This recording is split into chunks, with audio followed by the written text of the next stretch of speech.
Football with friends is fun as hell. My name is Alex Dunlap here with Cody Carpentier on a big victory Thursday, a pre SEC championship Thursday. Cody, whenever we came into the season, what what did you what did you put the odds on? Like, did we ever have a discussion? Like, what's the odds that Texas is going to be that we're going to be here on a Thursday in early December talking about Texas about to play in the SEC championship? I mean, odds were pretty solid. If you remember right, if we go back to preseason projections or predictions, I guess the post SEC media day predictions, it had Georgia and Texas as the two teams. I didn't have that. I had Ole Miss in Texas, but that was the highest vote getter. I could pull up the SEC final votes. I'm pretty sure it was like, here you go, 3,300 points Georgia, 3,000 points Texas, 2,800 Bama, 2,700 Ole Miss, drop off to LSU. So They were right. Yeah, they were right. It's like I would have said there was a good chance. I don't know if it would have been. I don't know if you would have gotten it at favorited money. Like I don't know if you would have gotten it like minus 180 to make it, but probably somewhere on that plus 250, plus 200 there. I would have taken the odds though. I liked where they were at on in this team and making it to the SEC championship. I don't know about winning it. We'll talk about that over today and tomorrow, and we'll get there. But making it, I feel pretty good. Obviously, man, it's it's a big game coming up. And in the thumbnail we have written here, I'm just trying to get this thing retweeted from Orange Blows on my account real quick. Bring over some viewers from X. Yeah. On the what does the thumbnail say? Something about Arch. Arch factor. Yeah. So what's the Arch factor going to be? So all right. So today we had the SEC championship. Some press conferences today with Sark, with Kirby Smart, and with SEC Commissioner Greg Sankey, who's just the GOAT. I mean, Sankey, a literal GOAT. He is just incredible. And so I have a bunch of takeaways from that. But one of the things that Sark said in regards to Arch, somebody asked him, why didn't we see more of Arch running during the regular season? And Sark said, well, I think a part of that but part of that is I was really fortunate. I think Arch was fortunate to get so much experience early in the season. When Quinn got hurt, really 2.5 games under his belt, 2 starts. Started the first game we had in the SEC against Mississippi State, of course. All those things, I think, gave him confidence, but also gave us confidence in him. He said he continues to prepare at a really high level. So inevitably, as you work your way through a season, sometimes you keep a few things up your sleeve. That's the way it goes. So he's basically saying, he's like, well, look, there have been times where we've obviously wanted to put in Arch. There have been times where we've had to put in Arch. Having to do with either Quinn being hurt or, what happened in the Georgia game that hopefully won't be repeated, with just Quinn just needing to just chill the out, dude. Now, did we ever discuss after that game? Or like, I can't remember through the fog of war of the whole season. Did we ever discuss what would have happened if Arch would have came in there and just lit it up for those 2 series that he played? I mean, not really, because we were just more so focused on why it happened and what it meant to Quinn. And that whole week, that whole next week was just all about Quinn and what that means going forward with Quinn and why they did it and theorizing that. It wasn't about, what Arch did or didn't do. So because Sark has always held to that it was always the plan just to let Quinn clear his mind, let him see a few series from the sidelines. He did say today that, look, if we're being 100% honest, as Onwar would say, if we're keeping it a buck,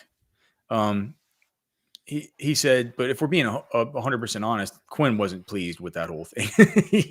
Clearly. I mean, no, I don't think any quarterback would be.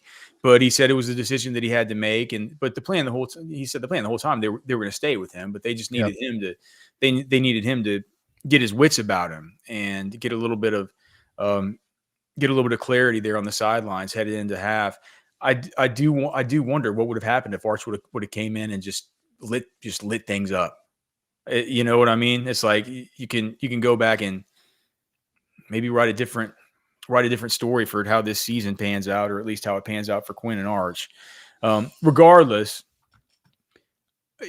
there's been a lot of talk, at least on Orange Bloods, and it feels like a lot of talk about just Arch Manning. Again, Prize Picks has a Red Devil, rushing touchdown up for him.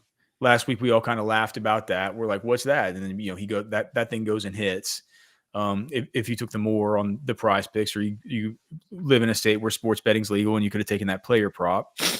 Um, and now Sark kind of says at the press conference that there are things that you have to there are things through the course of the season that you want to integrate in, but you want to do so slowly. And I wonder, we have David Keith Williams in the chat, by the way. Oh, and we have a super chat here, and we'll get to you real quick here, Jose Rodriguez. But the David Keith Williams says he's a fan of Arch Manning, but the Arch Manning factor is irrelevant. Was most relevant for Texas to beat Georgia Saturday will be the Texas offensive line factor. Well, obviously it's the offensive line, but it's not about Arch Manning being a factor. It's about what is the Arch Manning factor. That's what the conversation was. I mean, there's a reason Kirby got asked about it, and there's a reason Sark got asked about it today in the press conferences. Like, there's going to be a factor of having Arch in there, because we saw Georgia get run against over the course of the last month by quarterbacks with wheels, and Texas used Arch last week in rushing packages for whatever reason, whether that was the proverbial, trick up your sleeve that Sark talked about, or if that was strictly because of Quinn, lacking mobility with his ankle. There's a factor of Arch. And the fact is that he didn't throw the football last week. He ran the ball, 3 times? A negative yard, a negative rush, a touchdown, and then like a rush for 1 yard or something. Like, there's a factor there. He hasn't thrown the ball in those situations. He's only run it. We don't know what that's even, if he's going to play, if he's going to take a snap, if he's going to be in for a series this time. You have no idea what that factor is. I think we just need to realize that there is an Arch factor there, and figuring out what it is. Maybe he runs the ball 9 times. We don't know. Why not? And here's the other thing for David Keith Williams. It's like you only have so much time during the week to practice if you're Georgia and if you're Texas and all the rest of it. Every minute that's devoted to just defending Arch Manning and what he could if you're telling me that that's not a factor on this football game, in-week practice is always a factor in this football game. It's a factor in every football game. It's like the preparation. The preparation is what leads up to it. And so if they're having to prepare for the possibility of Arch Manning, it's like that's part of the football game. It's part of the practices. It's part of the preparation. So I think that just seeing him out there, and Cody's right, it was only 3 snaps that he played last week. One of them, Cody, was the one, Trevor Goosby's one bad snap last week. His one that was like really bad. I told you about it. Yeah. Like you had DJ Campbell and Cam Williams like coming around on some kind of counter, like pin and pull, something like that. I couldn't tell what the exact concept was, because you had Trevor Goosby also from the other side pulling back and him and DJ just kind of run into each other, and that guy gets right past him and goes and blows up Arch for a loss. That play was goodbye from the start. But it was only 3, but one of them was an explosive run. If you count explosive runs as 15 yards, which I do. If you're Kirby Smart, I've heard him in enough press conferences this year say like, what worries you about blah, blah, all this stuff. And he always says stuff like, look, man, if you're asking me you've never listened to me if you don't know, I worry about everything. Like, I'm always worried. It's kind of my job to be the kind of warrior and chief around here. I worry. And so if you're Kirby Smart, imagine just not just having to worry about the factor of Arch Manning and his legs, but what if you just decide you're like, okay, we're gonna bracket this dude in, and we're gonna make sure that he doesn't get outside of us for any explosive stuff down the sidelines. But then guess what? He can, if you do that to him, he can just pull up and hit Gunnar Helm. Bingo. And next thing you know, you're just you're really stuck between a rock and a hard place, and that's something that you have to prepare for.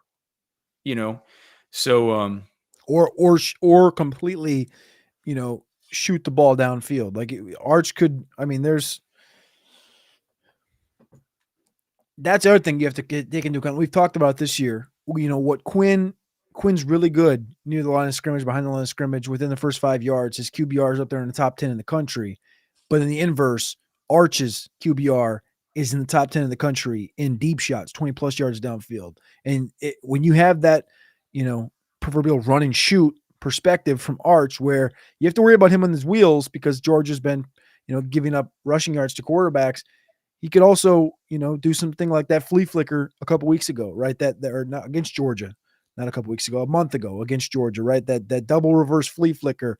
What if that happens with Arch in the game? Or what if Arch is for some reason lined up? Who knows who's lined up in the slot and he takes one of the reverse and then all of a sudden he's the one that throws the ball downfield. Who knows what happens there? But there's a factor here with Arch, looking at him as just an athlete and not just being like, well, he could come in and play for Quinn. It's not about that. It's about how do they use him within the game with Quinn.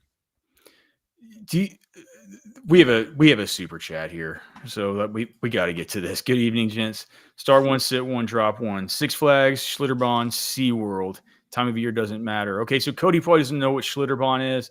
That is that's down in New Braunfels, or New Braunfels. It was like a German settlement down there. Sounds like it. And I forget, is that on the Green River? No, I forget which, the Comal River. And it's like a water park that's built onto the side of the hill country style place, right? But all the water comes up through the river into the water park. So it's real water. It's not their. It's like river water. Yeah. It's crazy because on the lazy river, there's reports every year and complaints every year that water moccasins get in there and stuff like that. But Schlitterbahn's fun, man. It's cool. It's a really cool. It looks cool. Okay. So Six Flags, I guess you know what Six Flags is. That's just like a theme park. Yeah. And the roller coasters and SeaWorld. So this is easy for me. I drop SeaWorld. I would never go to SeaWorld. I think what they do to those orca whales is terrible. So I think SeaWorld's dumb. It's my favorite animal on earth. And like, that's too majestic an animal to just live in the cage like that. It's like those are really smart. Like, I feel like sentient beings, and like, I don't think they should be caged up. And trust me, I'm the farthest from a PETA guy. You guys know I love to go kill them. And eat, but those are the animals that I kill and eat, right? I mean, killing a whale, just even having the dolphins. I think that's horrible, man. Those are really special creatures. I think I'd probably start Schlitterbahn. I love water parks. I think they're really fun. I think Six Flags, the lines are too long. I don't know, Cody. I think I would. I would drop SeaWorld. Part of me also wants to drop Six Flags. And I would definitely start Schlitterbahn. I just looked it up a little bit. I love a good water park. Me too, man. Yeah. For sure, especially down there in Texas in hot weather. I mean, that's 100%. Or Six Flags. We grew up with like a Valley Fair in Minnesota. That's what ours is called, not Six Flags. Six Flags, I think, was in like Kansas City. That was the nearest one. But they're similar with all the rides and stuff. Like you said, too long lines. And I've never been good with heights, but I've done them. And I absolutely hate like the tilt-a-whirl and all the stuff that spins. Absolutely hate it. So I kind of want to drop that as well and just kind of have a free roster spot if I could. Yeah, just open something up for anything else. Jose Rodriguez might want to cook up on the waiver wire, right? Some kind of Epcot Center or something. Give me like a rec. Yeah, give me like an indoor hockey rink. I don't know, something, some rec center type thing. I'll take that. Butters and gutters. All right. Cool. So this is another interesting question from Jose Rodriguez. I think it's a horrible idea, but he says, would you play Gooseby next to Banks to counter the bear front that Georgia brought out versus Tech? It'd be like, absolutely no. It's like you don't go switching things up midstream as far as these guys' positions. between tackle and guard and stuff like that. That's a I think recipe you for worry trouble. enough about, and I don't know what your thoughts are on this. I know it's a little bit easier for offensive linemen to play with ankle sprains than it is running backs and quarterbacks and receivers and stuff, but I think you just worry about preparing Gooseby in case you need to bring him in for a series or something. If Kelvin gets tired or whatever happens because of that ankle, if he needs a series off or something, you just prepare Gooseby to do that and let the rest of the offensive line just do their own thing. I but we're not talking about Gooseby in the sense of this guard thing, right? No, that's what I'm saying. You prepare Gooseby to just be Banks's backup, Yeah. and because Banks, like I said, it's going to Yeah, be yeah. it's generally easier for offensive linemen to play with ankle sprains, but hypothetically in the middle of the game, if you need, if Banks needs a couple snaps or he needs a drive or something, you can allow Gooseby to go in there and do that. You don't. I wouldn't even entertain putting him at guard right now. No, You need that backup there. it would be the most monumentally stupid thing that anybody could ever do. It would be worse than Now, jumping off a cliff. It would be Now, it if would be you very want to play Gooseby as like an extra left tackle, if you want to play heavy or bad. Oh something, yeah, yeah. I'm cool with that. Yeah, totally, man. Put him in as a jumbo, Yeah. tight end. That'd be fine. The what about Banks? What about Banks? I mean, About him. so okay. So what I had heard, and the last person I talked with was on Wednesday about this. So yesterday, but they said that I said, "Is it still seeming like it's minor?" He's like, "Yeah, from everything I know, they want him to play." Um, Sark was asked about him today. He said that he has been practicing. We're not going to know today if we're not going to know today during the show whether whether the new SEC media report will have him as anything other than questionable. I don't think that they will. I think he'll be the lone questionable again tonight. Um, what do you how much of an impact is that to you in this game? And like you have our guy DKW David Keith Williams. He's saying that he hopes if Banks isn't completely healthy, they should start Gooseby. Um, I I'm thinking I disagree. I'm not sure. Here's the thing, man, and I wrote about it. Trevor Gooseby had a historic first game as far as these players. It was the best first game that anybody, and I know it wasn't technically his first start, but Kelvin only played like 6 snaps, man. One of the snaps he was in there for was a penalty that got called back or whatever. So like 6 total snaps. And so it wasn't a start for Gooseby, but it was his first true meaningful action. He'd only played before and, I think he played before this like the 40 something snaps on the season just in mop up duty. And I will say during that time, Against bad competition. yeah, and during that time, I mean, I was surprised to see when I was doing the snaps per disruption allowed numbers that Trevor Gooseby before this game had already committed 3 penalties on the season. So, I mean, during those games, like there were things where he was definitely having his I guess not true freshman, but like redshirt freshman jitters. For him to have played as well as he did in that game, and look, I give him all the credit in the world. I give Coach Flood all the credit in the world because you can't fake that level of dominance. You can't fake it. I mean, in my column, I put up probably he played 68 snaps, and I probably put up 12 just dominant reps that I gave him a grade of like a 1 or 1.5 on a scale of -2 to 2. Just dominant reps. He only had 3 reps that I gave him negative grades on, and 2 were in consecutive plays. His worst stretch was the false start, then that next play wherever he pulled wherever he pulled the wrong way and caused the Arch Manning TFL. So I'm not here belittling what Trevor Gooseby did. I'm not. Well, I'm actually go read the column. I'm singing his praises from on high. I I'm comfortable with him coming in next year as the left tackle. However, 2 things. One, it's it doesn't seem like he's just going to come in every game and just down the whole. Just it would be really hard to expect a repeat performance just from anybody like that. You know what I mean?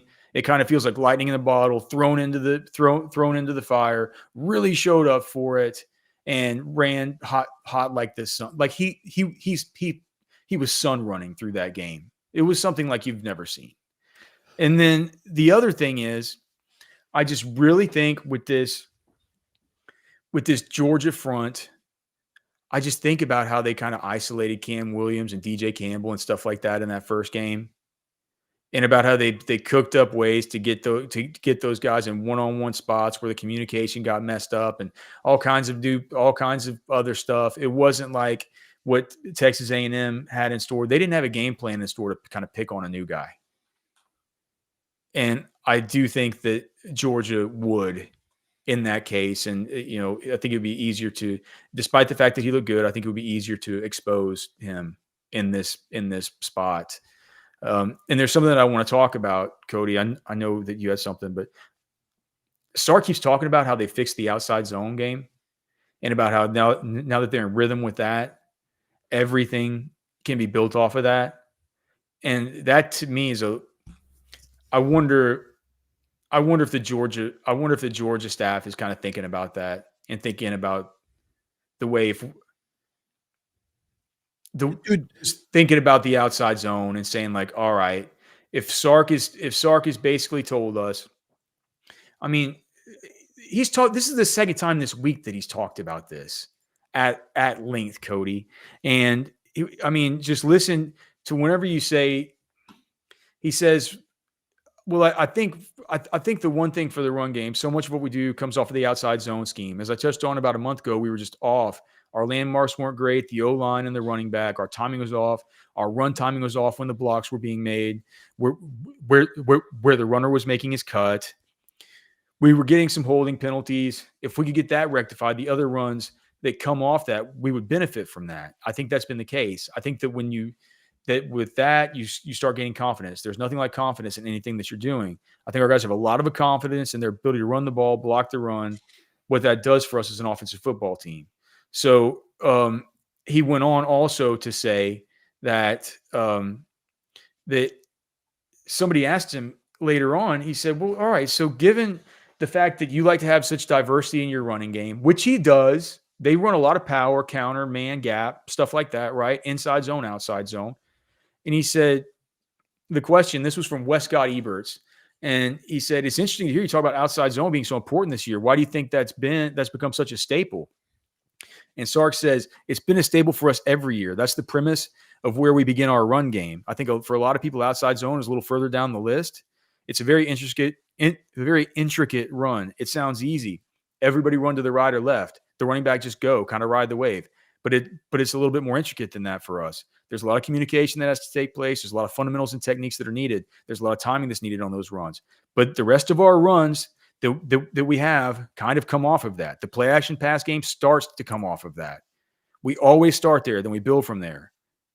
So to me, if I'm Kirby Smart, do you know what I say? I say disrupt the outside zone runs. If you're saying everything's built off it and everything comes off it and the play action passing game comes off of it and the associated runs all come off of it. I'm not sure. I'm not sure whether that's Sark just kind of putting smoke out there, but I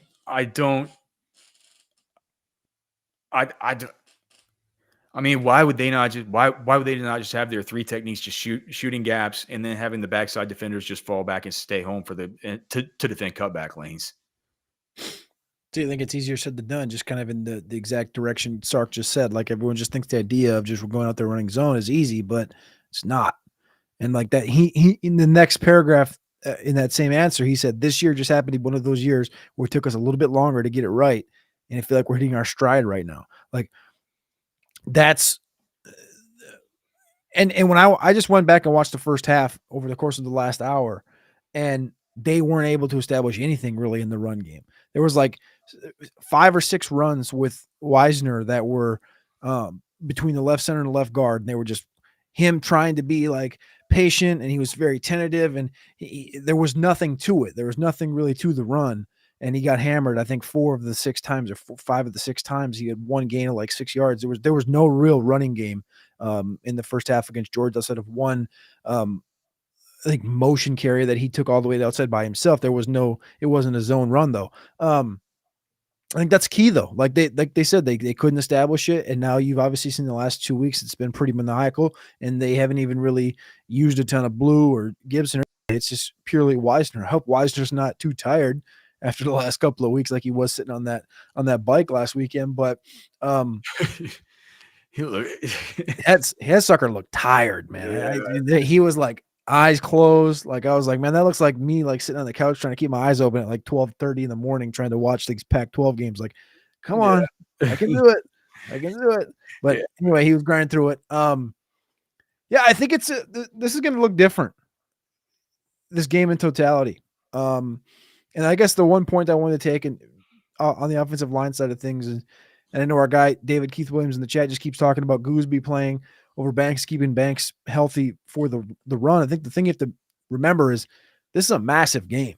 This is a SEC championship. Yeah, This is a game where Banks is making money. Banks isn't going to lose money when playing, not playing, getting hurt, etc. Like he's already looked at as a top 10 pick in NFL draft circles. Yes, he could get hurt a little bit worse, but like I said before, it's a lot more risky for a running back or receiver to play on an ankle sprain or high ankle sprain than it is for an offensive lineman. It's just the nature of the game and the movements they take and things like that. You can protect it a little bit more as an offensive lineman. And you also have to remember, if they win this game, this guy gets 3 full weeks before the next game. So I don't think he's really worried in that sense. If something happens bad, so that's a whole different conversation to have. And even in that perspective, again, nothing bad is going to happen. But if it did, that would in turn give the other guy 3 weeks to prepare. So if Banks is ready, they're going to put Banks out there, period. And they should, because this is a massive game against a team you already lost to and can get back. So, and the other thing, clear Cody, and cut and dry, I think. the other thing is that I was thinking about this today. You know how they say it's so hard to beat a team twice in a season, right? Stuff like that. Or there's always these anecdotes about beat a team twice. It's like, well, if Texas imagine how hard it would be for Texas if they lost this game and then you got to face Georgia again. And it's got to be some kind of third time's the charm. I don't even know if there's an anecdote for that, because teams never play each other 3 times in a, you know what I mean? College. And it feels like in the NFL, division rivals don't see each other that often in the playoffs. I guess it probably happens every The now. Vikings have played the Packers, I think, 3 times in like the wild card or the divisional round in the last like 2 decades. It's been 2 decades, but it happens occasionally. I think we've had the Steelers and Ravens once or twice. I wonder if it's been in a spot though wherever one team won both of the regular season matchups. It feels like the Viking year in 2015, I think it was, they did. The Packers won both games in the regular season, and then Joe Webb went in there in the wild card weekend and beat them. It could be like Arch coming in. I know. in the final Georgia game. If Texas loses this one, I'm not sure that I think Texas is going to win a close one here.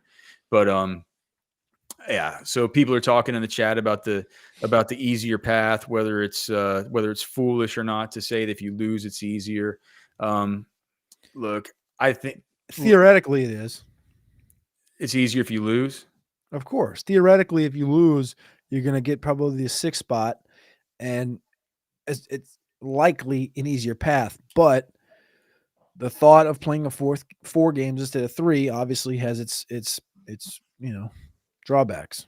Yeah, it's like, do you want the path to be one where it's you want the path to be I mean, just think about it, like, if you knew it was the 5 seed, I think that's different. If you knew. Think about going on like a 5-mile hike where it's like you gain like 380 feet of elevation, or a 3-mile hike where you gain 600 feet of elevation. it's like if it feel, it's a shorter hike and you can wait longer till it's time for it. But once you get to the hike, it's like it's gonna be gnarly. It's like this other one, you got to start a little bit earlier, but it's, you're not having to gain so much elevation. You're not having to, it's not quite as hard on your body. I kind of think about it like that. I mean, if you put a gun in my head and you ask me which one's better, I'd say, well, not only since you get the associated SEC championship, which is a huge honor, like the SEC is just so awesome, and like it'd be awesome to hang up that banner and have that in Moncrief and everything like that. But I would say, of course, I want the championship, and even if that championship wasn't really even part of it, I think I would say that I want the bye, just because anything can happen on any given week. But I mean, I don't think it's foolish. You know what I mean? If you knew you got the 5 and you could play 12-4, I think you take that. But the fact that you could lose and then drop to like a 6 or a 7 and have still a tough path, and the idea of playing 4 games and not 3, I mean, preparing for a 4th game, injuries in that 4th, first, it'd be the first game, but the 4th game, hypothetically, the idea between preparing and getting injured and having the other team get an eye on you heading into, that's the other factor, is that team sitting at home gets a full week of just sitting there watching you preparing, and they have a week on you as well. Which is what it is. It's an easier opponent. It's probably Boise, whatever. But there's the other side of it as well. I don't know. I think if you got a guaranteed number 5 playing a 12 and a 4, I'd do it. But you don't really get to pick that, and that's the nature of the game. Question, Alex. One question before we get off of this sideways topic that we're in towards the playoff. If Texas were to beat Georgia this weekend by 17, and Oregon beats Penn State by 2, do you think there's a chance Texas gets the 1 seed? Because Texas would cancel out their loss on the season, right? Not cancel it out, but essentially say, no, it's just like they've been the front runners the whole time. Yeah. But they say they look at it. These cockamamie CFP committee says they look at it every single week. I don't even know what they need to fire that guy. How can he say that these are locked in and nothing's going to change because the idle teams are idle, whenever the idle team's strength of schedule is going to inherently change because they have a bunch of common opponents that are playing in these games? You know what I mean? It's so stupid. Can I tell you something? What? Tuesday night, we talked about Ward Manuel should step down or get fired from this role. Hold on. Ward Manuel in the chat that did something happen with Jerry Bledsoe this afternoon? Yes. We can talk about 1 second. I thought you already saw this, but Ward Manuel got a 5-year extension today to continue to be the AD at Michigan. Well, fine. I don't care about that. Let him. But I'm just saying he got an extension the day after we said he should get fired. He should get fired from the CFP. Correct. And here's the thing: Michigan always has bad ADs. They had that AD that wanted to. He was trying to get what was his name? David Warren or something.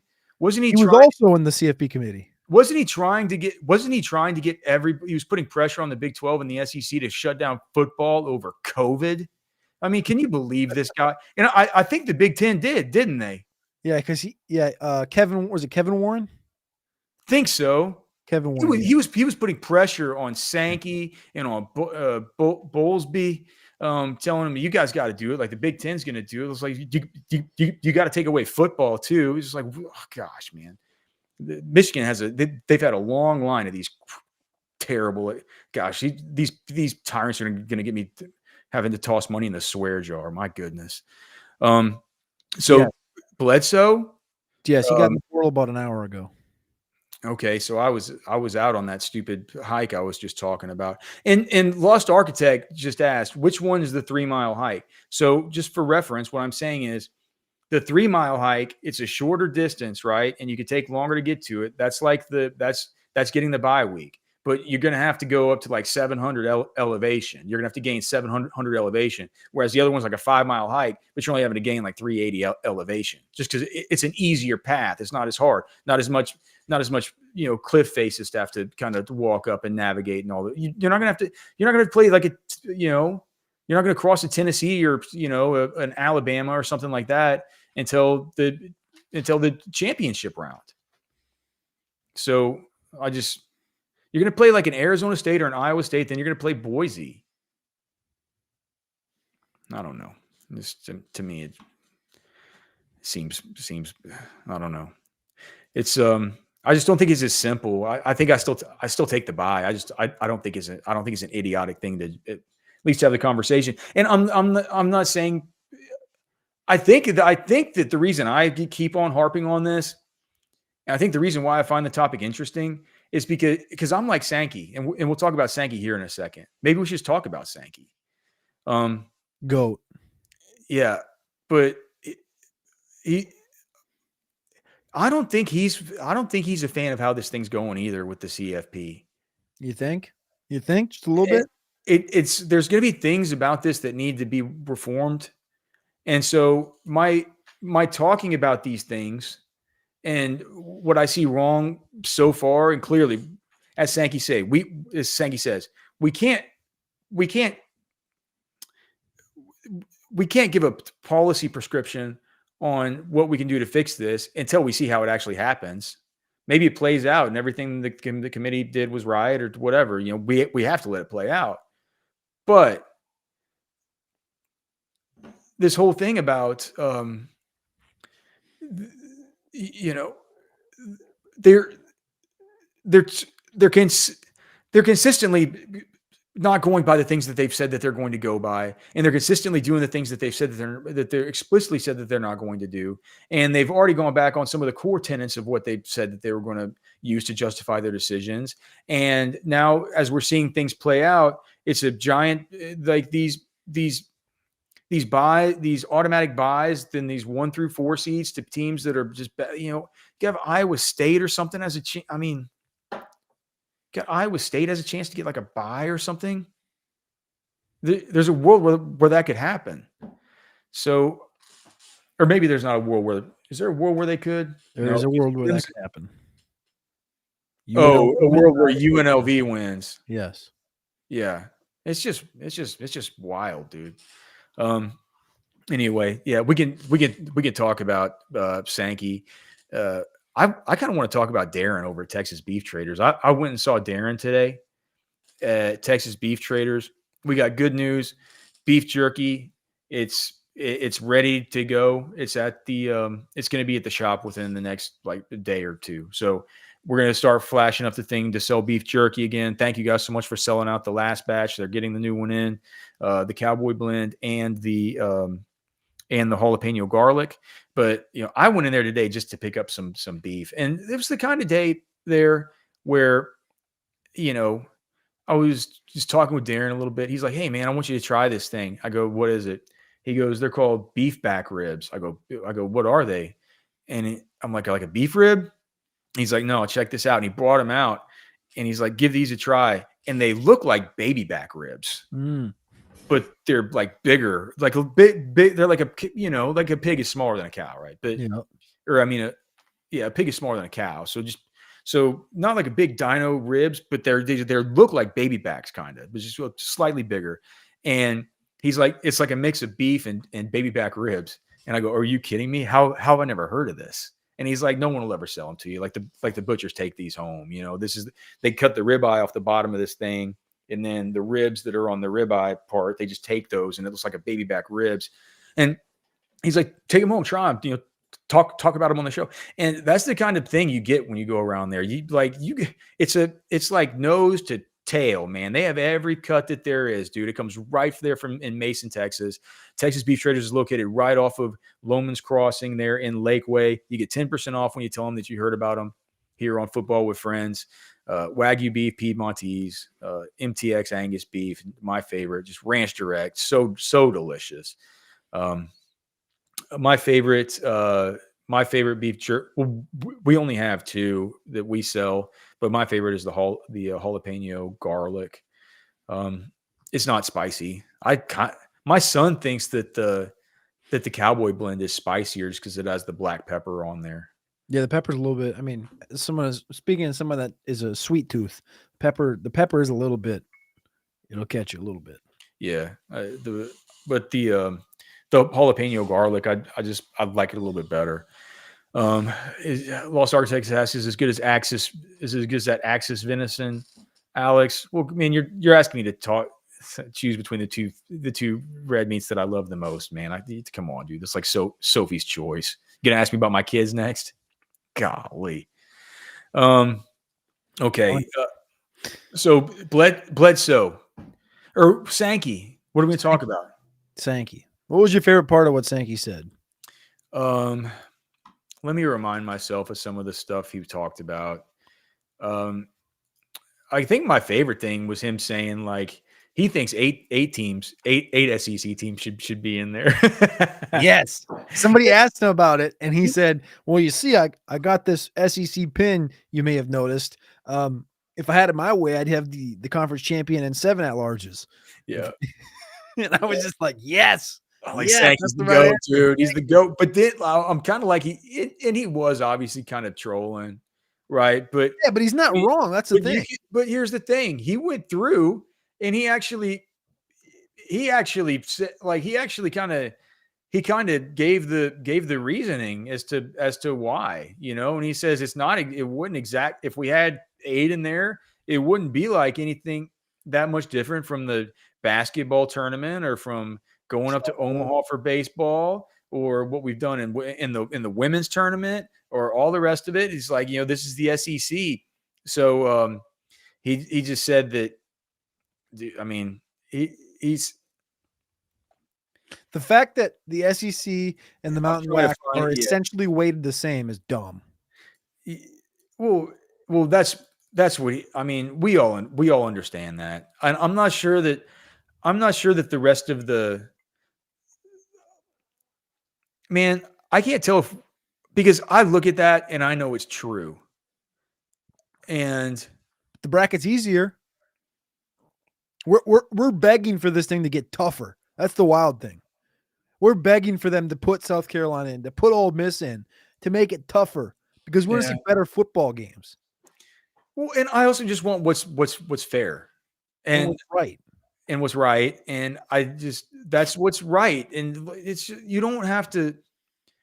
It doesn't take much research just to look and they're like, well, you played this ACC team and you lost and whatever. And to me it's like, well, okay, I forgot who it was, whether it was Sankey or earlier today and stuff, and he's like, yeah, so you can find those stats and you can say that and you can nitpick here and there and say, well, this team lost to this ACC team, lost to this, or this SEC team lost to this ACC team, and like therefore the ACC is just as hard, right? But the point that was being made today is like you don't play the SEC team, you don't play SEC teams 8 times in a row. You just don't do it. And I don't care what anybody says. Look at the NFL draft numbers. Look at where all the players come from. And I said this the whole time that Texas was in the puny 12, the puny little Big 12. I said, I would always, it's like people would ask me about like NFL draft stock for these guys and all the rest of it. And they'd be like, but he dominated. I'd be like, but you guys don't understand. You don't talk to scouts. They like the SEC guys. They're going to give deferential treatment to the SEC guys. They just are. It's like they crank out better players. It's a better league. And so I like that Sankey says it like that. I think that there should be more, but I do agree with you, Cody, that it would make it harder.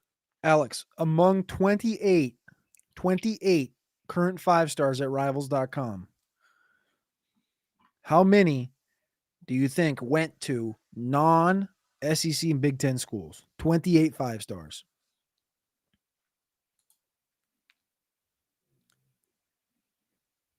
Well, I know at least I can think of one that didn't. 7. One. The Colorado kid. The Colorado kid. Gosh. Is that true? That's an unbelievable stat. All Big Ten, all SEC. Every 5-star right now on Rivals. I guess Notre Dame technically is there, but they're independent and they're Notre Dame. They're a different level, but there's one kid from Notre Dame, but I don't really know how you classify that. So they're a whatever. It's an interesting stat, and Sankey had some interesting stats today.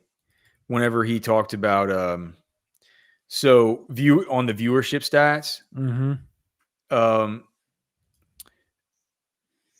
the SEC conference games, they accounted for, so between two SEC teams, those accounted for 4 of the top 5 most viewed games, and 16 of the 20 most watched games. At least one SEC team played in those.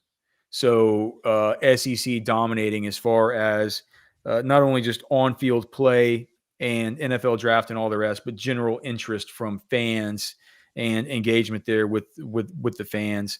Of course, this was this. I guess, was this the first year with ABC?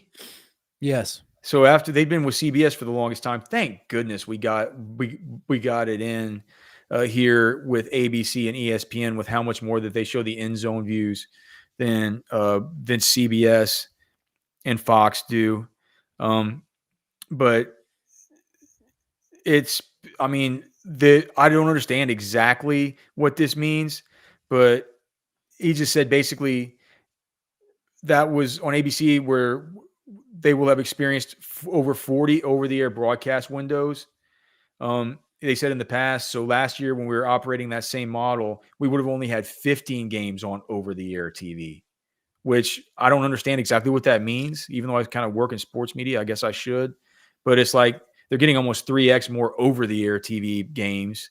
And then the other thing was, oh yeah, I just thought it was kind of cool about Brady Cook when he said that he's the only repeat winner of the SEC Football Scholar Athlete of the Year award. Mm-hmm. So I didn't know that about Brady Cook. He's like apparently super small. Like only Tebow has done it or something. Tebow and Barrett Jones are the only 2 that have ever done it. So a little bit of newfound respect there for Brady Cook. Anything else from Sankey that you found interesting, or do you want to talk a little bit about Bledsoe? Or I guess we got some prize picks we could put in too. We got a super chat in here from Clay Davis, but I just wanted to add one thing in here about the SEC side of things, and I'm only going to keep on bringing it up because he's in the chat, he's active, we appreciate him. David Keith Williams always jumping in here. He says, I guess the SEC commissioner wants Missouri and A&M in the college football playoff. And you know what the thing is, Alex? Missouri finished 10th in the SEC this year. They went 5-3 with a 9-3 record. 5-3 in the conference, 9-3 overall.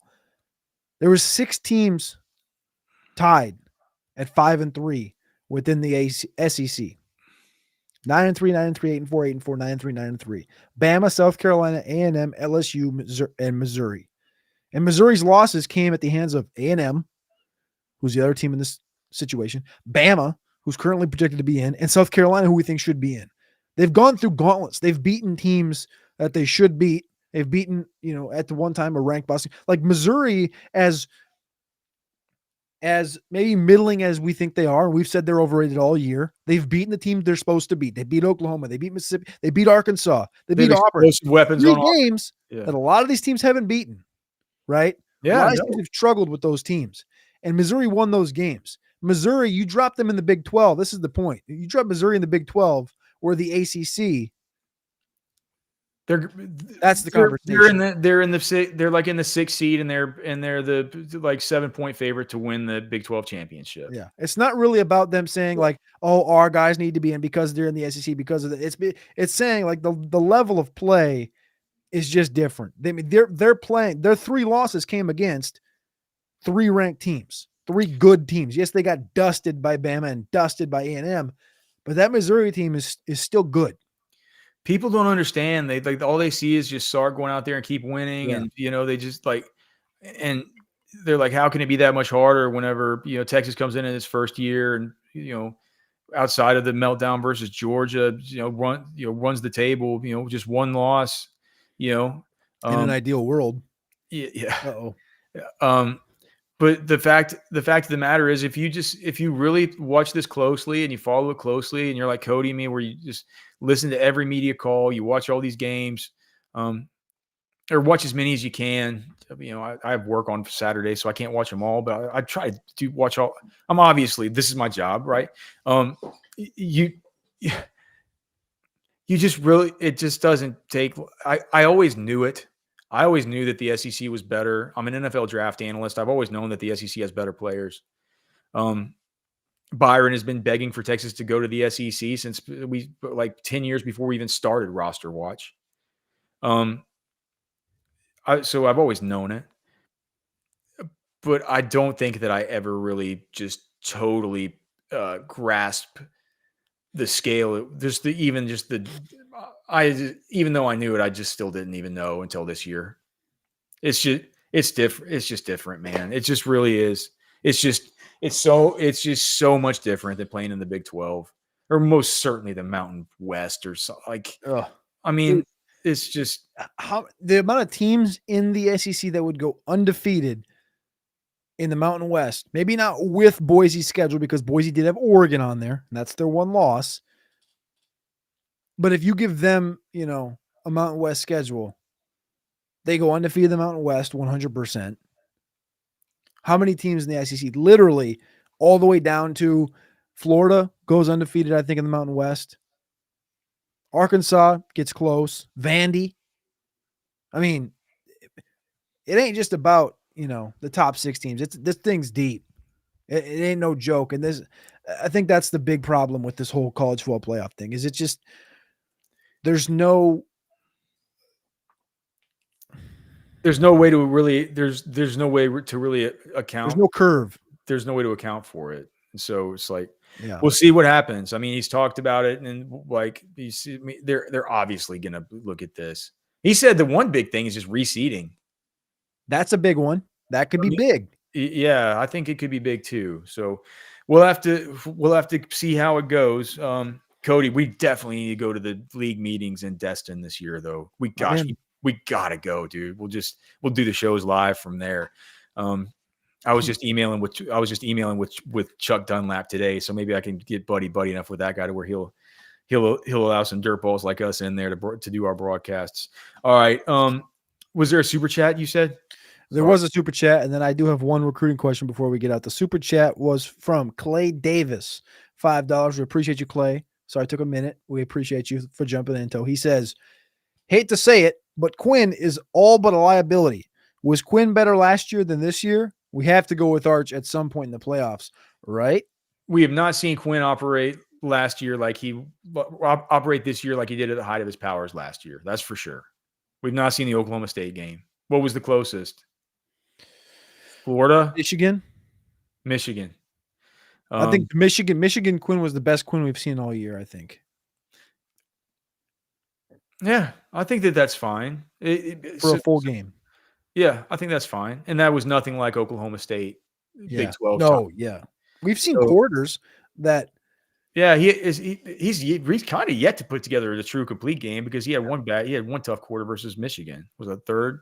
Yeah. So I think if he can put a full game together here against Georgia in the playoff, one complete game, I think would do wonders for his draft stock too. We've obviously talked about his draft stock. We're going to continue to do that for the next 3 months, but I think one complete. You saw what it did for CJ Stroud, the complete game he played against Georgia in the playoffs himself. So it could do wonders, especially even between now and the end. Yep.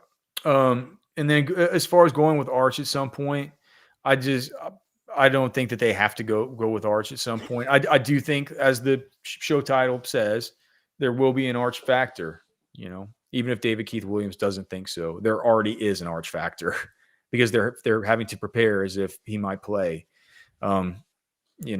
I don't think that they think he would start, but they're having to prepare as if it's like, man, they might expand on that package. And I think that they will expand on that package. You start putting some throws off of some of those runs, it could be a pretty big headache. It could be some really, really good kind of change up punches there.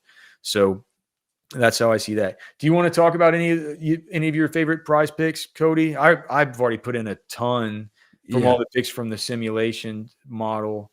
I think mine were. I think you had Kraft on your sim model, Jaden Reed. I'd like to take the rush plus receiving on Jaden Reed. I think it's at 65.5. I want to say it was 64.5. I think his receiving it got bumped up to 63.5. It started at 55, and then his rushing is 1.5 as well. I like the rush plus receiving in this game rather than just receiving or rushing. And then also Amon Rod's number. I know he's been under it for the last couple of weeks, but 6.5 receptions. I do like for our guy Amon-Ra St. Brown. And then also they give you your longest carry from Jahmyr Gibbs like they always do, 17.5. I'm not. I'm just not sure about the Jahmyr Gibbs stuff tonight, man. You know this. On the turf indoors, you know this. Yeah. No, it's just that it's just that I'm not sure that I just kind of think that the game script is going to be more kind of throws back and forth for these guys. Do you think that Detroit is banged up enough on defense to where Jordan Love's not to where LaFleur is not going to have to kind of abandon the run a little bit? Because that's how I've already built like 30 lineups here with that being the game script. So, I wanted to do a 18 lineups, I should say, but nice work. I want to see how that goes back tomorrow for Flex Friday. Did you take Josh Jacobs 17 carries? Yeah, I took less. Oh, you went less? Yep. So I think the ones I like best are I think I like Jahmyr. I think Jahmyr Gibbs at 73.5 or whatever is just too much for, or it's down to 70.5 now. So maybe it is a touch hot. Just for rush yards alone, I think it's tough. But dude, that longest rush, it's up to 17.5 now, but that thing usually always hits. It's like it's hit the last. I didn't get that one in, but I would be remiss to say that, I wouldn't support that one. So the one I like the most. Wouldn't support? No, I'd be remiss. I would be remiss to say that I wouldn't support doing that. Like, of course, I would support Jahmyr Gibbs, longest rush, higher. If I was going to pair it, I'd pair it with Jordan Love more than the just the completions and the pass attempts. So Jordan Love, I like higher than 33.5 pass attempts and higher than where's the completions for him? Does it not? Did they take the completions off for Jordan Love?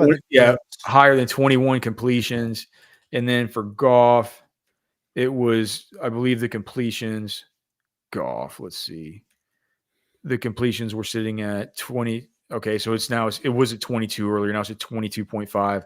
I like Goff on the higher on completions, and with that, if you wanted to add something in, I think that the Amon-Ra St. Brown 6.5 and or the Jameson Williams 3.5 are both good. I kind of like Jaden Reed tonight too. I do too. I like you guys hanging out with us, man. Justice Terry, we're gonna see. We're gonna see unless tomorrow. There's new news that popped. Who are you thinking? 45% Texas, 55% Georgia. All right, I'm gonna go Auburn. Okay. Just for the hell of it, I'm gonna go Auburn. I think they lost Nathaniel Marshall. They gotta spend some coin. No, they're not gonna. There's absolutely no way. Now you can email us fwfemails@gmail.com. You can find Cody on X at Cody Carpentier. I'm Alex Dunlap NFL. You can find all our Longhorns content at orangebloods.com. We have a ton of fantasy football props, prize picks, all that stuff content over at rosterwatch.com. We're here every night, 6 to 7 p.m. Central Time. So thanks so much to everybody for being here. Once again, creeping up over to close to like 900 people watching live, and that's super cool to see.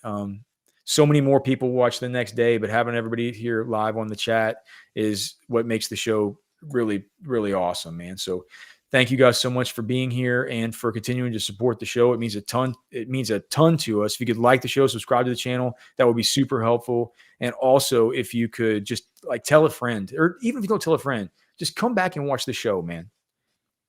We put a lot of work into it. We really respect your time. We get in, we talk football, we get out. All right. Love you guys, man. Enjoy Thursday night football tonight. God bless you. For Cody, I'm Alex. We're done.